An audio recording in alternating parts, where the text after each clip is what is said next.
Hello, everybody. Welcome back. That's another intermission down and another tour of our Minecraft Mars base as it proceeds. I have the fortune of getting to interview our fearless leader, Dr. Pamela Gay, and I am very excited to do that. But first, let's take a look at where we're at fundraising wise. Is that the refreshed total?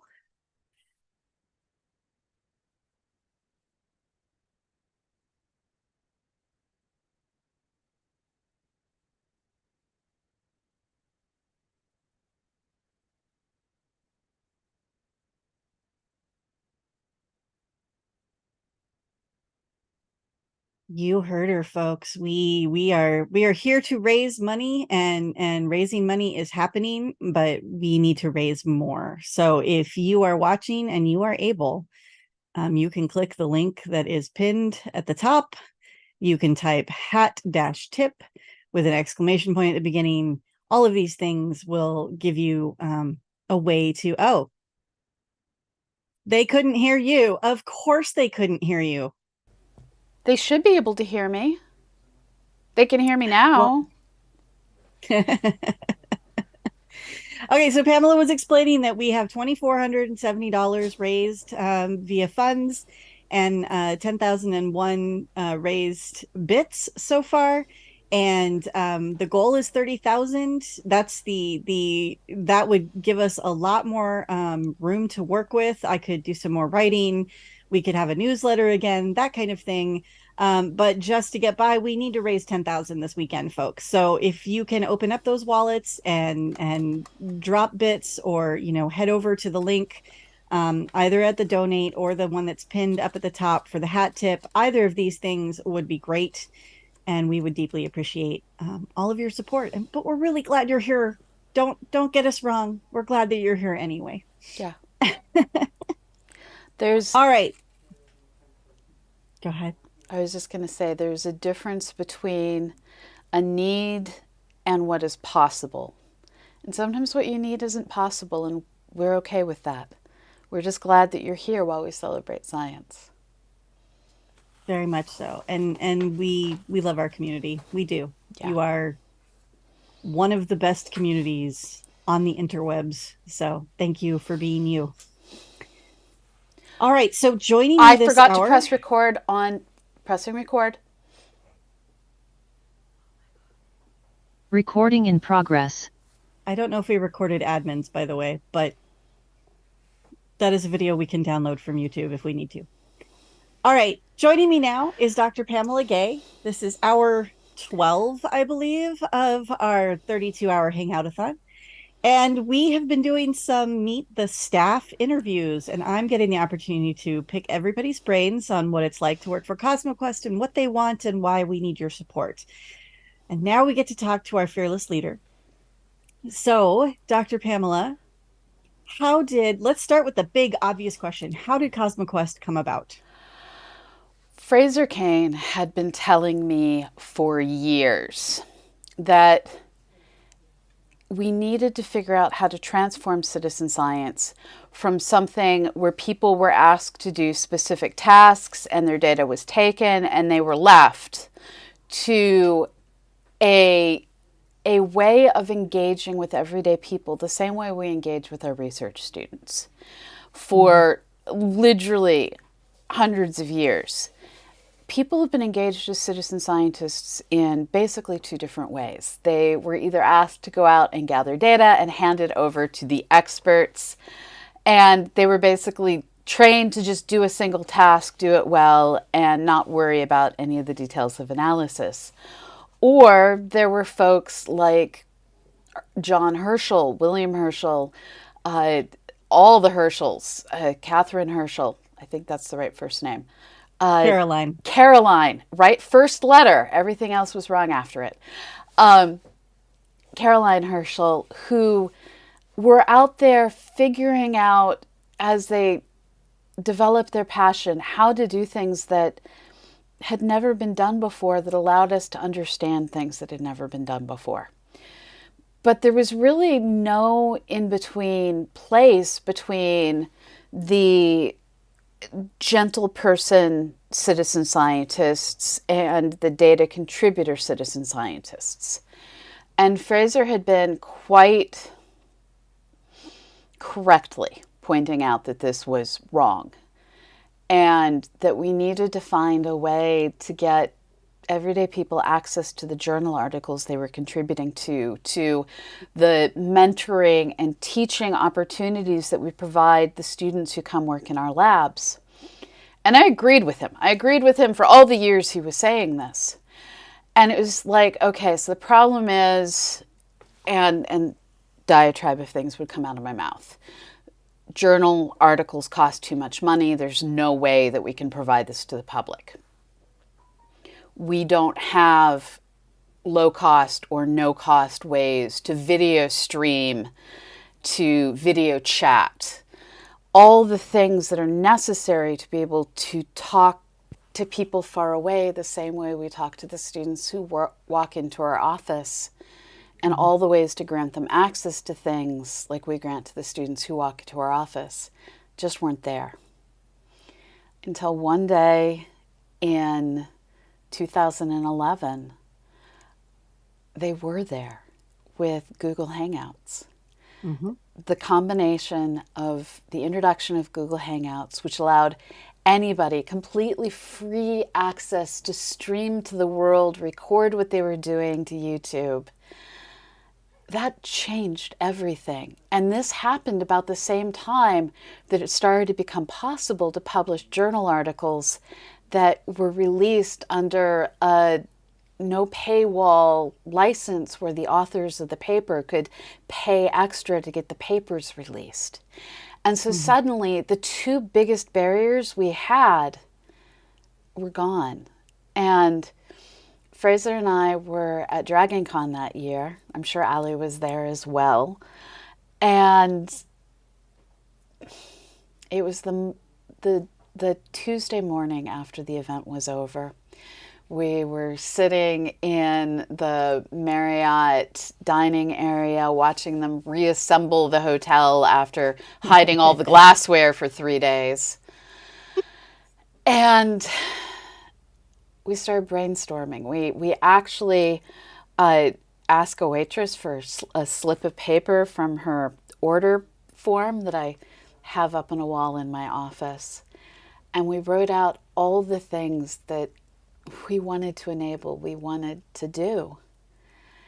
And I reached out to some of the NASA missions that I was teamed up with, and I said, look, I'm looking to do this entirely new thing.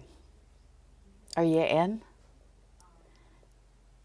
And two of the missions were like, not only yes, but yeah, we are actually going to pay you to do the new thing instead of the old thing you'd been doing.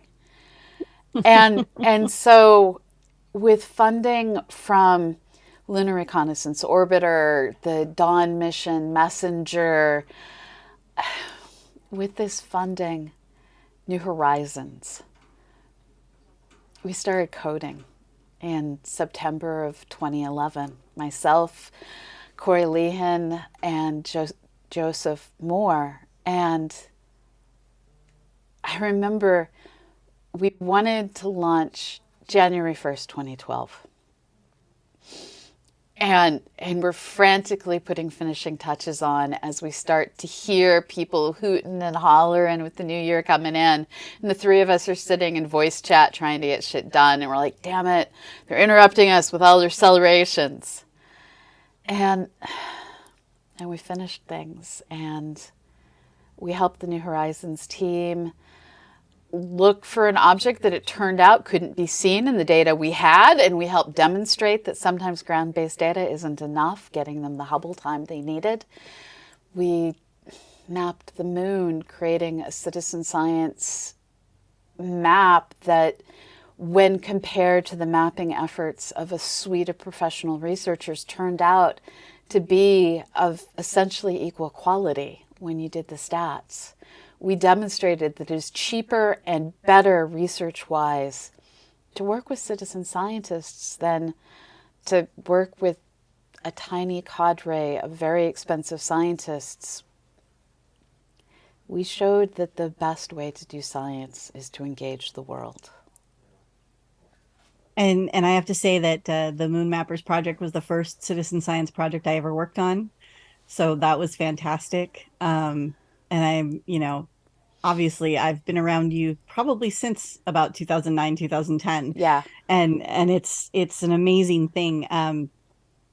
Yeah, thank you. Because Fraser and you starting Google Hangout stuff for astronomy is what got me to do the same thing for SETI. And that was basically how I built my career. So I owe it to you a bit. Um, so you've done the citizen science. How did you end up doing podcasts? I will continue to say that the goal is to build Pamela a media empire. So I know that it started with Slacker Yeah. Astronomy. Tell us about how it started and how you've ended up here with a platform of podcasts. So back in January of 2005, I was volunteering a lot with the American Association of Variable Star Observers, a citizen science community focused on observing the sky with backyard telescopes and private observatories, and contributed data from universities, but mostly backyard astronomers. And and there were two individuals employed by the organization, Aaron Price and Travis Searle. And the three of us got along really well. And we were all traveling to the American Astronomical Society meeting that year, I want to say in Seattle. We were all living in Boston at the time. I was working at Harvard. And we met up, and Aaron was like, okay, so on the airplane, I was reading Parade magazine. This is back in the days when people still read paper newspapers, and Parade magazine was in the center. And he'd read about this podcast where a Catholic priest, was talking about his religion and his life, and was bringing Christianity to the techno early adopters listening to this brand new technology. The ability to create podcasts was only a few months old at this point. And Aaron said, we need to do this. We need to create a podcast that brings science to the early adopters and everyone who follows them into this new technology. And Travis was trained as a radio producer when he was in university. He ended up working as a project manager at the AAVSO, but his background was in audio. And so the three of us got together, and Aaron and I took turns writing scripts. Travis and I did the voice work. Our goal was to create basically just really stupid humor. Like if Saturday Night Live and The Daily Show had a baby that talked about astronomy and didn't do interviews, that was us. It was ridiculous, and we were having a blast, and it was not safe for work, and we were young and stupid and could do all that.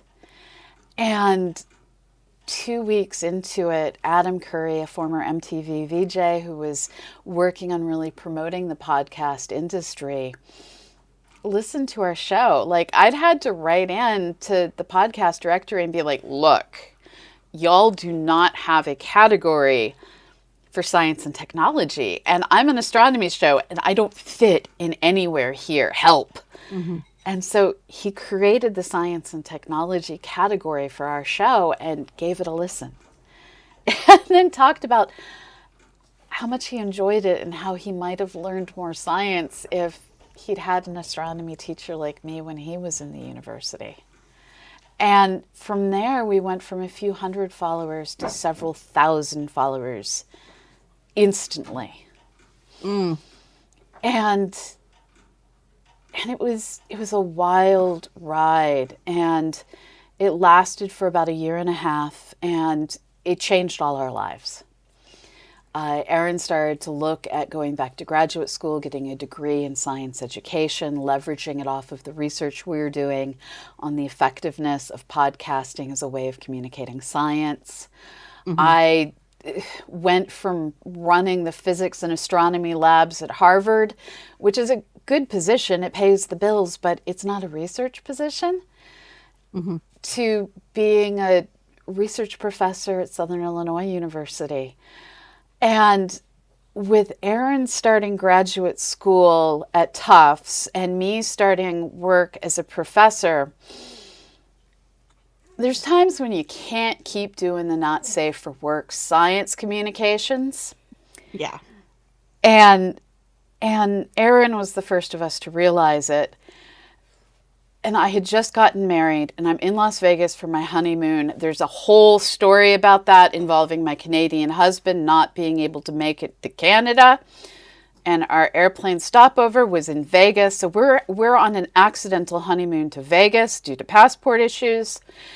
And I get the message, we can't do Slacker anymore. And I was like, oh no, I have spent all of my startup funds to be a university professor on podcasting equipment. It was only $3,000. And I reached out to Phil Plait, who was a good friend. And I said, Phil, let's podcast. And Phil said, no, I'm writing a book and moving and doing this other thing. But you know what? Our other friend, Fraser Kane, had just reached out to him and said, yo, you want to do a podcast? And so Phil was like, you too. You need to come together and work together to create something new. And a week later, we launched Astronomy Cast with the fresh off the press news of Pluto and Charon becoming dwarf planets and Pluto getting demoted, and it's been a wild ride ever since. And Fraser and I, in about 4 hours, are going to be recording. I think we're up to episode 696, 697. 697. 697. 697 today and 698 tomorrow. Yeah. So we are almost to 700 episodes. Our kid is our podcast. Beth's kid is the age of our podcast. It's weird to know there are kids getting ready to go to college that were born when we started the show. It's true. It's how I remember how old Astronomy Cast is because it's the same age as my kid. So 17 years later, you now have astronomy. Well, there's Astronomy Cast. So you started with the Slacker Astronomy, and then there was Astronomy Cast. How did 365 Days of Astronomy come out? And it is much like the Hitchhiker's Guide to the Galaxy trilogy, completely inaptly named now. Yes. But at the time, the goal really was 365 Days of Astronomy. How did that come about? And then how did you find the impetus to just kind of keep it going?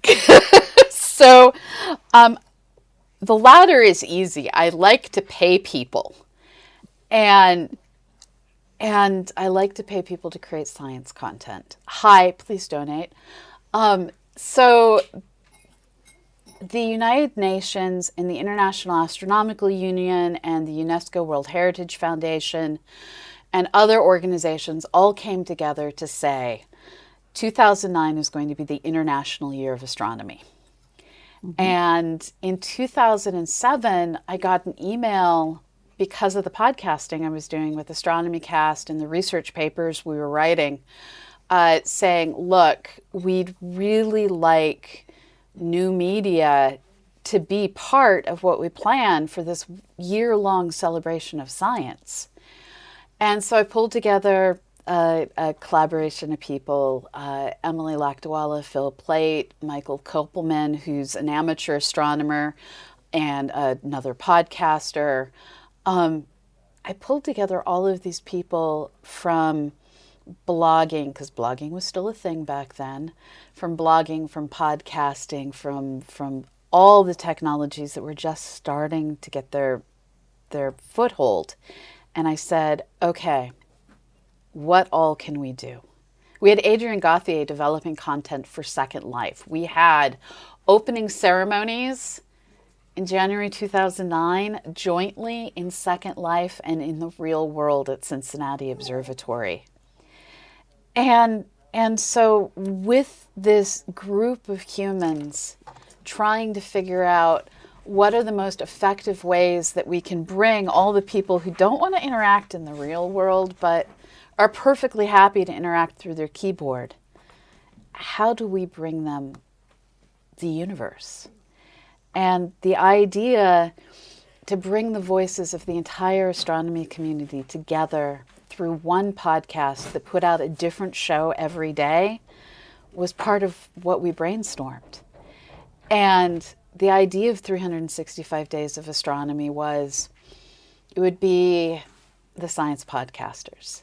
It would be the observatories. It would be professional researchers. It would be students. It would be science fiction authors, all the voices of all the different people who just love astronomy coming together. And that first year was easy. That first year we had people like, how can we help support making this happen? And they were donating their $30 a day to have me read an ad promoting their organization, wishing someone a happy birthday, whatever. That first year, it was easy to get content as everyone was like, yeah, I want to add my voice to the International Year of Astronomy. The second year was pretty easy. It wasn't as easy to fund. It's now almost impossible to fund except through events like this one. But I look at the good that that show has done, starting the careers of so many people who are becoming the everyday voices of astronomy. Paul Matt-Sutter is the person I point to all the time, but there's so many others. And it's this place where voices can come together, share what they love, get a boost, build a name for themselves, and then go on and be their own content creator. And because of that ability to just raise up the good, we keep trying to figure out how to do it. I have to admit, it's one of the things that is sometimes hardest for us to figure out. Okay, so it's only bringing in $80 a month and it costs a lot more than that. Right. But then we have our Hangout-a-Thon. And that is what allows us to fund Aviva, who herds together the show and puts together the content and chases people down for their audio and everything else, and to pay Richard Drum, the astronomy bum, to do all the audio editing.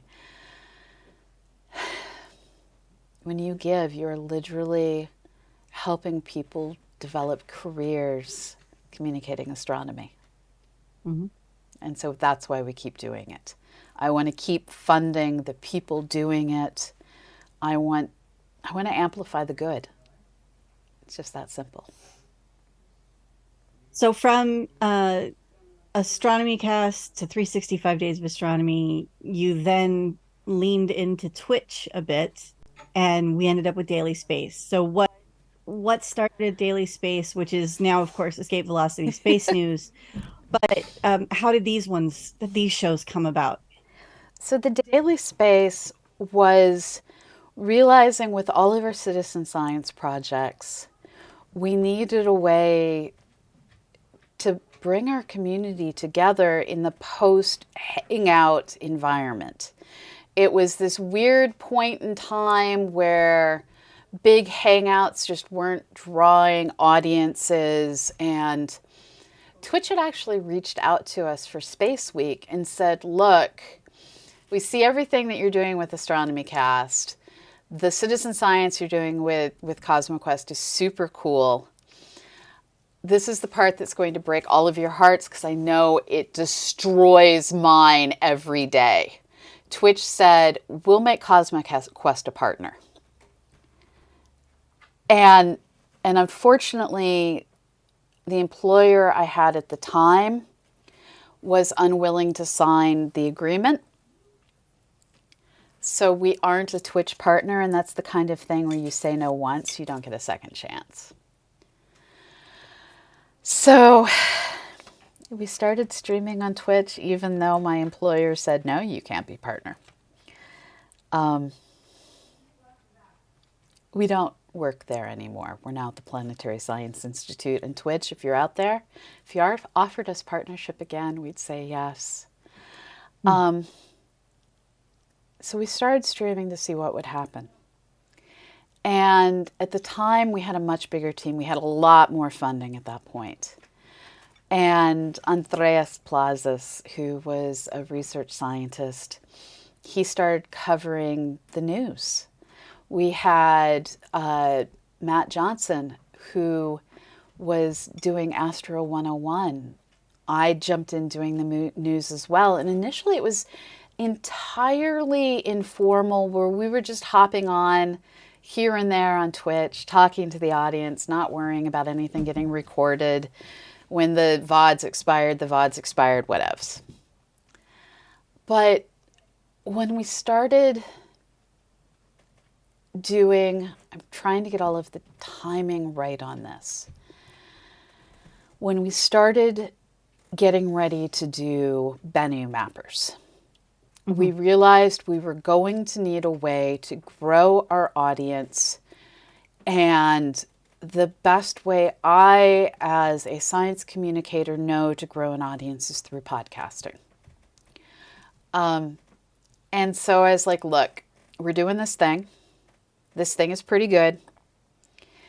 And I'm trying to remember. So at that point, it was me, it was Annie.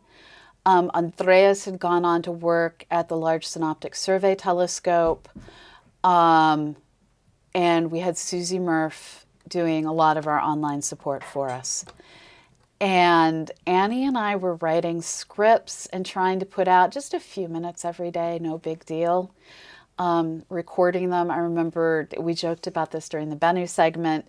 We went attempting to watch a whole bunch of rocket launches, instead ended up going to Disneyland, and we'd actually Is this a sit. rocket? Is this a rocket? Is this a rocket? We literally did that. We literally It did was that. it was great. The Instagram posts from that were hilarious. So we were actually recording the podcasts before we let ourselves leave for Disney. Um, we we launched a podcast to make our citizen science successful. Mm. And here's the thing is, you can Google all of this. I aided a senator back in 2015-16 who was dealing with a sexual harassment case. Prior to that, I received about 80% of the grants I applied for. Since I aided this, not senator, congresswoman, since I aided Congresswoman Jackie Sperry, I've received exactly 0 of the grants I have applied for. And we've been able to keep doing science because the combination of the money we bring in on podcast advertising, bits through Twitch, and your support during events like this, that allows us to do science. So it turns out, if you report sexual harassment, you will destroy your career wildly. But you still have hope if you have the support of a community like the community we have here at CosmoQuest.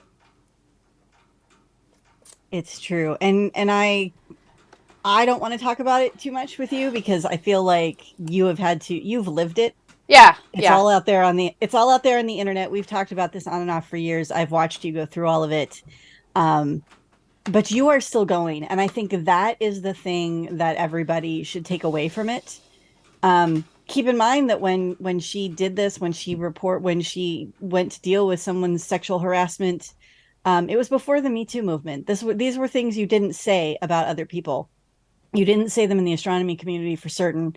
And even now, the astronomy community is still grappling with their own internal issues, I'm going to say. And I'm going to leave it at that. You can Yeah. go Google that too. Um, but you have continued to build a community. You scrabble and scratch and do everything that you can. despite the fact that support from the official agencies is basically nil. Yeah. And that's why we have to turn to our communities because we want to keep doing this. Yeah. We want to bring all of this to you. We want to bring you the citizen science. We want to bring you the news. We want to bring you all of the astronomy education information that we possibly can, but we need your help to do it. So, Pamela, what you Andreas moved on, but Andreas is doing something else now. Yes. So, And so from Daily Space and Escape Velocity Space News, you and Andreas really yeah. birthed another podcast. We can't stop. We can't stop. Um, So so Andreas now has Vision Cosmica, which yes. is a Spanish language astronomy podcast. And did he come to you with this idea? Was this a I have a thing I want to do? So Andreas, it was this golden moment of opportunity that allowed him to work with CosmoQuest. He'd been out in Los Angeles area. He'd been working with some of the good folks that I know out there. And he wanted to move to St. Louis because that's where his wife was working on, I believe, a postdoc at St. Louis University. And when you have two academics in a family, it's often difficult to find jobs that allow both of you to be in the same city. And while he'd been working out in the LA area, um, he'd gotten to know, like I said, some of my colleagues who came up to me at a conference and they were like, okay, I need to introduce you to this guy. He's a really good communicator. He really wants to do like you've done in the English language, but in the Spanish language. Andreas is from Colombia. And and it just happened he wanted to move to St. Louis, and I just happened to have a research scientist position opening up.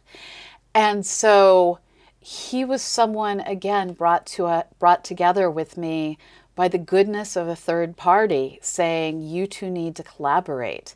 So Andreas came, he learned everything I could teach him in that 1 year he was working with us. And I gave him one of my audio recorders and said, go forth and do good.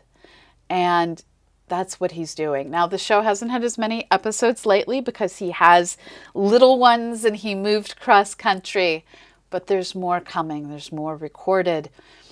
And this is him recognizing the power of what we had done in English and wanting to take that and take it to his own native language so other people could, well, learn the kind of science people like him are doing and be inspired to someday hopefully do their own science. As always, Pamela, you are an inspiration to so many, and I think I speak for all of us when I say thank you. And thank you for all of the support over the years that all of us have had. Um, I will say one of the things that has happened that Pamela hasn't talked about, and I have to nudge her a little bit more, but we have been asked to take over another podcast that is already in production, another astronomy podcast. Yeah. So I'm going to tell her right now what I've told to a couple other people, but you should say yes and take the podcast. Yes. Let's keep the media empire going, and Yes. so hopefully soon we will have another astronomy podcast to add to our family of podcasts. So there are big things happening with CosmoQuest, and I think there will be big things in the future, and you guys are all making that possible. Yeah. Pamela, tell us a. Go ahead. I was just going to say, so the only reason this hasn't happened yet is I had the tastiest pork chop of my life 4th of July weekend. It was made by the wonderful Ms. Brit Kitten. And this delicious, fatty, spicy, wonderful pork chop ended my gallbladder. And so I've been dealing with some health issues. I'm doing better. It has been removed, yeeted into the great beyond where failed organs go. So this is a chance for us to get back to doing the things that we love to do with a more fully functional staff. Mm-hmm. So we've talked about your media empire, the growing media empire of Dr. Pamela Gay. Um, and I think one of the things most of our audience might like to know is what's it like for Pamela in outside of that? Oh, Like, God. who are you outside of being an astrophysicist and your own media empire starting to take shape? Like, what do you do? Um, a Minecraft. I mean, who among us doesn't? We miss you in your pink house. Um, Beth was part of our Kittytopia 1.0. I love to bike ride and bunnies. Oh my goodness. We have so many bunnies around here, and bunnies do not understand the idea of turning right. And so they'll frantically hop as fast as they can in front of you, and they're not as fast as a bicyclist. So every spring, there's part of me that laughs internally maniacally at these little bunnies that don't understand to just go right. If you will just turn, I will stop chasing you. Um, I love long distance bike riding. There are so many deer, so many deer. One of these days, I'm going to figure out how to attach a GoPro to my bike so I can start sharing what I'm doing. And I'm a Magic player. I have a wall of board games. It turns out I like sorting Lego and watching other people turn it into amazing stuff. Because, like, Annie and Kitten both have much better Lego skills than I do. And I am not ADHD. I am the OCD, put things in boxes, everything will be organized. Um, so we have these nights of turning up the radio, eating no longer delicious pork chops. There's no more pork chops in our future. But eating and playing the music too loud and building things. And I like to build things. I guess that's kind of at the bottom of it. And chase bunnies on my bicycle. I love that. I want to say thank you to Broken Symmetry and to Fenmill for the bits. We are at a palindromic bit of 10,201. So thank you so much. And Pamela, what's next? What's in your head that we need to get out and make a reality? Because I have to say, this is one of the things that I love about you is you have the dream, the idea, and have assembled a team of us who are like, okay, we Yeah. want to make your dream a reality, but you need to tell us what you envision so we can do that. So what's the dream? What do you want us what do you want CosmoQuest to be? One of the things, and the real fake admin brought this up earlier, that I've really been wanting to do is there is citizen science software out there that enables easy projects where you're like clicking on an image and annotating it that don't require a significant amount of tutorials and training to be run. They're very straightforward, and a lot of people do a lot of good. The thing our community has excelled at is doing the hard things no one wants to do. Like annotate 14 million rocks, boulders, and craters on Bennu images. We are working with Citizen Science Builder 7 to create a fully open source platform that is built from the ground up to allow plugins, to allow complex tutorials, to be extended to wherever social media and new media go next. And we're taking all the lessons learned from the software we had before, taking advantage of technology's changed just a little bit since we originally wrote software back in 2011 and rewrote it in 2015. So we're taking today's test-driven development philosophy, and I want that citizen science 3.0 that allows us to take on even harder problems. And one of the things no one's talking about is machine learning requires training. Mm-hmm. And we have the capacity to be the place that people who want to train citizen science come with their data sets. And we provide that training data, allowing this adaptive feedback mechanism where we annotate images using what we learned from science. The computers learn from the annotations we've made, do their best. People go through and say, good, good, good, good, fail. We update our training data. Or the software Mhm. goes through and goes, yes, yes, yes, doesn't match anything. And we Mhm. find new things and add them in and constantly evolve what we're able to do to explore. Um, as part of getting to that,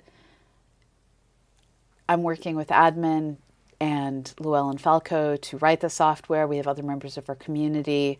DPI is one that comes to mind who's written a ton of work, who's done a ton of work. Keeper of Maps has done a ton of work. Lots of people have come and gone over the years.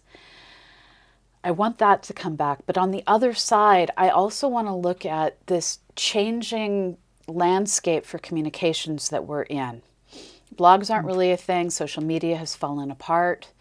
We have people turning to ChatGPT instead of Wikipedia looking for answers.